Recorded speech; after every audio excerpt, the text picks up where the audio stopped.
Welcome दोस्तों, कैसे हैं आप सभी। उम्मीद करते हैं कि आप सभी अच्छे होंगे और स्वस्थ होंगे। जैसा कि आप सभी जानते हैं कि राजस्थान ज्योग्राफी की हमारी क्लास चल रही थी, जिसमें हम राजस्थान की जो नहरें हैं उनको लेकर अध्ययन कर रहे थे और जिसमें हमारी एक क्लास हो चुकी थी। आज ये हमारी सेकंड क्लास है राजस्थान की नहरों को लेके, और आज इस सेशन में ही हम इस टॉपिक को कंप्लीट कर लेंगे। तो आवाज़ आ रही है सभी को, एक बार बता दीजिएगा, उसके बाद हम क्लास को कंटिन्यू करते हैं।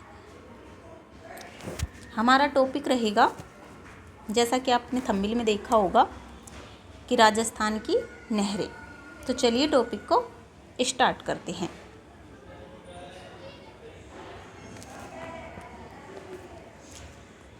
पहले बात करेंगे हम गंग नहर को लेके। जैसा कि आप सभी जानते हैं, जो गंग नहर है वह राजस्थान की प्रथम नहर परियोजना है, जिसका पुराना नाम अगर आपसे पूछे कि पुराना नाम क्या था इसका गंग नहर का, तो बताएंगे हम बीकानेर नहर के नाम से इसको जाना जाता था। और जो महाराजा गंगा सिंह के कहने पर इसका प्रारूप कंवर सेन ने तैयार किया था। निर्माण किसने किया, तो बताएंगे हम महाराणा गंगा सिंह ने। कब किया अगर सन पूछे तो याद रखना है आपको 1921 से 1927 के मध्य, यानी कि 1921 से 1927 के मध्य। बताते हैं कि 1921 में महाराजा गंगा सिंह ने हुसैनिया वाला से गंग नहर की नींव रखी। वहीं लॉर्ड इरविन ने 1927 में गंग नहर का उद्घाटन किया। वह इसी दिन रामनगर का नाम क्या कर दिया गया, गंगा नगर रखा।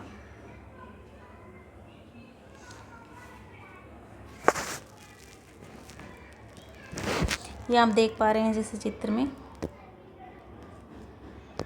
हुसैनिया वाला, हरिकेन बैराज बांध, प्यास नदी और सतलज नदी, ये हमारी सारी बातें पहली क्लास में हो गई थी। ये फिट नहर हमने आपसे पहले बात करी थी, ठीक है। अगर आपको ये चीज़ें अच्छे से समझ नहीं आती, इससे पहले वाली क्लास देखना। देखिए, गंग नहर जो कि राजस्थान की प्रथम नहर परियोजना है। पुराना नाम को लेकर बात करें तो बीकानेर नहर है। महाराजा गंगा सिंह के कहने पर इसका प्रारूप कंवर सेन ने तैयार किया। वहीं हम बात करें निर्माण को लेकर तो गंगा सिंह ने करवाया 1921 से 1927 के मध्य।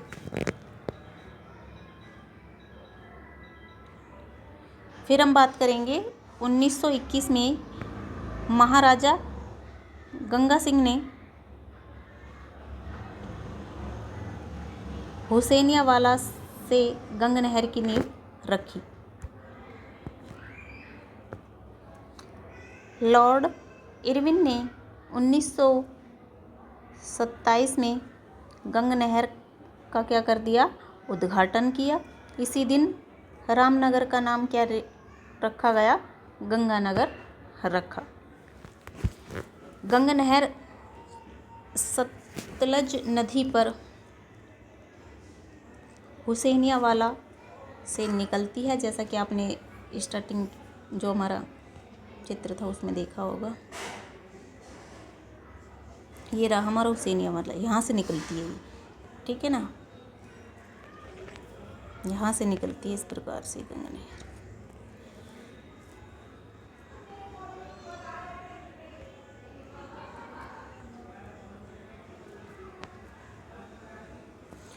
राजस्थान में प्रवेश, बात करें कि राजस्थान में प्रवेश कहाँ से होता है, तो बताएंगे हम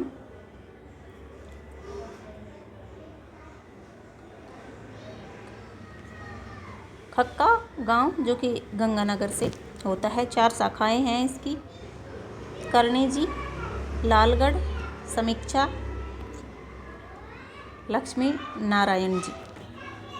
गंगा नहर से सिंचाई गंगानगर जिले में होती है। मोस्टली इससे सिंचाई गंगानगर जिले में होती है। गंगा नहर लाने का श्रेय महाराजा गंगा सिंह को है, इसलिए इसका नाम गंगा नहर पड़ा। ये बात सही है, गंगा सिंह ले के आए थे तो इसका नाम क्या पड़ गया, गंगा नहर पड़ गया। मोस्टली नाम के अकॉर्डिंग उद्घाटनकर्ताओं के क्या रख दिया जाते हैं, जो उद्घाटन जिसने कर दिया, यानी कि जिसने अपना विचार रखा, मत रखा, उसके हिसाब से क्या रख दिए जाते हैं, नाम रख दिए जाते हैं।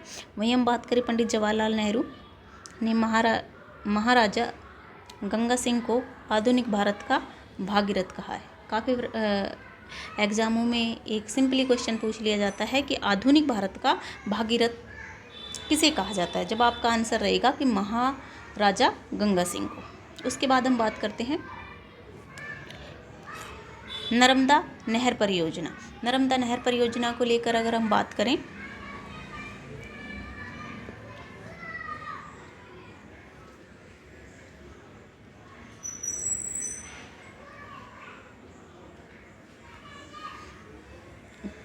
पहले तो आप चित्र में देख पा रहे हैं नर्मदा नहर परियोजना, बूंद बूंद पद्धति।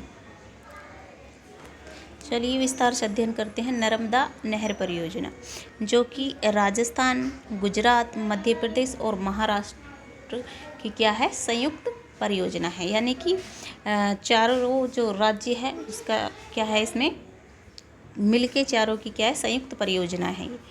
उद्गम को लेकर बात करें,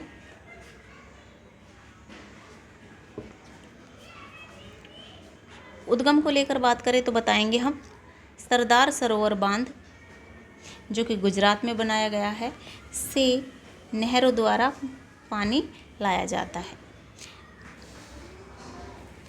उपनाम क्या है तो बताएंगे हम सरदार सरोवर परियोजना। लाभान्वित जिले कौन कौन से हैं, तो जालोर और बाड़मेर। नर्मदा नहर परियोजना, जैसा कि चित्र में आप देख पा रहे हैं,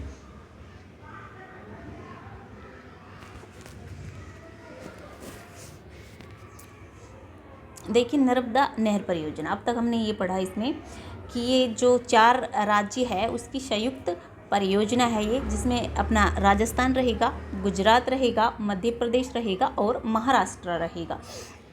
हमने इसके उद्गम को लेकर बात करी तो बताएंगे हम जो सरदार सरोवर बांध है, गुजरात से नहरों के द्वारा पानी लाया गया है। उसके बाद हमने बात करी थी इसके उपनाम को लेकर, जो आपको याद रखना है कि सरदार सरोवर परियोजना। लाभान्वित जिले, अगर आपसे पूछे कि नर्मदा नहर से लाभान्वित जिले कौन कौन से हैं, तो जब आपको याद रखना है कि जालोर और बाड़मेर। सर्वाधिक पूछे कि सर्वाधिक लाभान्वित जिला कौन सा है, तब आपका आंसर रहेगा जालोर। नर्मदा नहर की कुल लंबाई को लेकर अगर हम बात करते हैं अब, तो बताएंगे हम कि 532 किलोमीटर है। राजस्थान में 74 किलोमीटर है ओनली। यानी कि इसकी नर्मदा नहर की कुल लंबाई को लेकर बात करें तो तब आपको याद रखना है कि ये 532 किलोमीटर। वहीं हम बात करें कि राजस्थान में इसकी लंबाई कितनी है, तो जब हम बताएंगे कि ओनली 74 किलोमीटर है। उसके बाद हम बात करते हैं कि राजस्थान में प्रवेश कहाँ से होता है।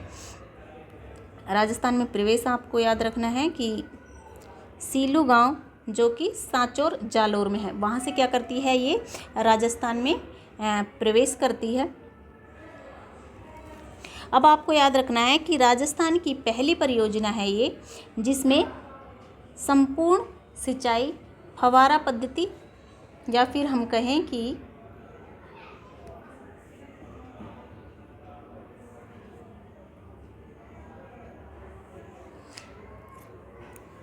नर्मदा, कहाँ पे थे हम, देखिए अब हम बात करते हैं कि राजस्थान की ये पहली परियोजना है जिसमें संपूर्ण जो सिंचाई है वो फव्वारा पद्धति, यानी कि ड्रिप सिंचाई परियोजना, जो हम कहते हैं कि बूंद बूंद पद्धति से की जाएगी।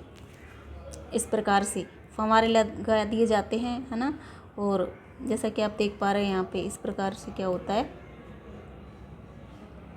वर्षा जो अपना भूमिगत जल है जो मतलब वो वेस्ट नहीं होता। कहने का मतलब ये है कि सभी जगह पानी पर्याप्त मात्रा में सबको मिल जाता है और पानी वेस्ट नहीं होता।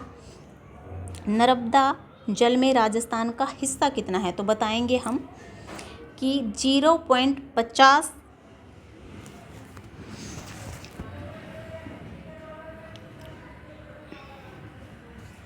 एक मिनट दोस्तों, अगर हमसे पूछे कि नर्मदा जल में राजस्थान का हिस्सा कितना है, तो जब हमें बताना है कि 0.50 मिलियन एकड़ फीट है। ठीक है। 3 लिफ्ट नहरें हैं। कौन कौन सी हैं वो 3 लिफ्ट नहरें?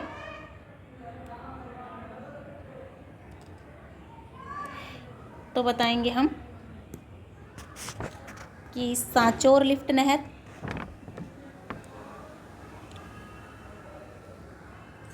भादरेड़ा लिफ्ट नहर, पनोरिया लिफ्ट नहर निकाली गई है। 3 लिफ्ट नहरें ये आपको याद रखनी है। उसके बाद हम बात करते हैं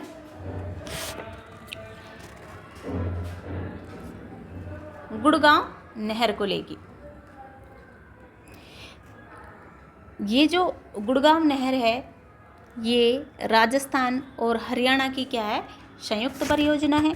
जैसे कि अभी हमने पहले जो नर्मदा परियोजना पढ़ी थी उसमें अपना राजस्थान, गुजरात, मध्य प्रदेश और महाराष्ट्र था। ठीक इसी प्रकार जो ये गुड़गांव नहर है उसमें अपना राजस्थान और हरियाणा की ये संयुक्त परियोजना है। वर्तमान नाम क्या है इसका, तो बताएंगे हम पश्चिमी यमुना लिंक नहर।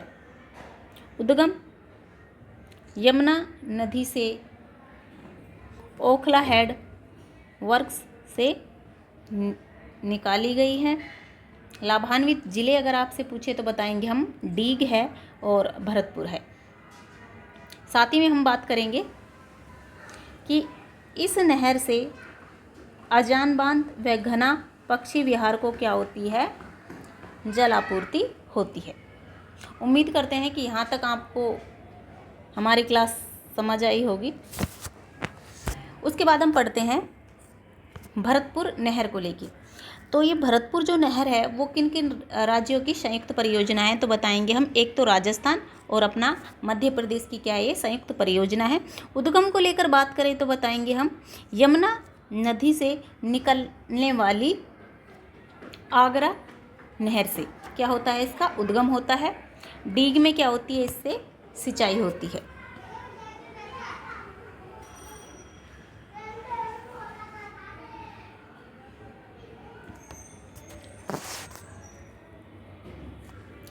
फिर हम बात करेंगे राजीव गांधी सिद्धमुख व नहर सिंचाई परियोजना।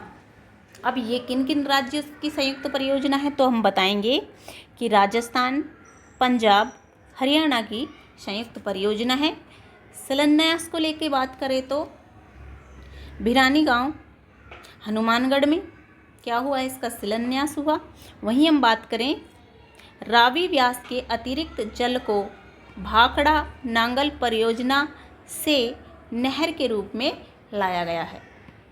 लाभान्वित जिले अगर आपसे पूछे तो बताएंगे हम हनुमानगढ़ प्लस चूरू, यानी कि जो हनुमानगढ़ है उसका नहर और भादरा तहसील। वहीं हम बात करें चूरू को लेके तो रहेगा अपना राजगढ़, तारानगर और तारानगर तहसील।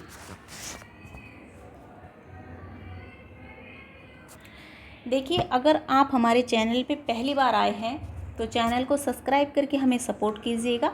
अगर ये सेशन आपको अच्छा लगा तो हमारी वीडियो को लाइक कीजिएगा। अगर आपका इस टॉपिक से संबंधित कोई भी किसी भी प्रकार का डाउट है तो आप हमें कमेंट छोड़ सकते हैं। Thanks for watching guys.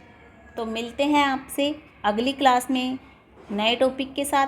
जब तक कि आप अपना ध्यान रखिएगा, स्वस्थ रहिएगा। जय Shri Krishna. Thanks for watching guys.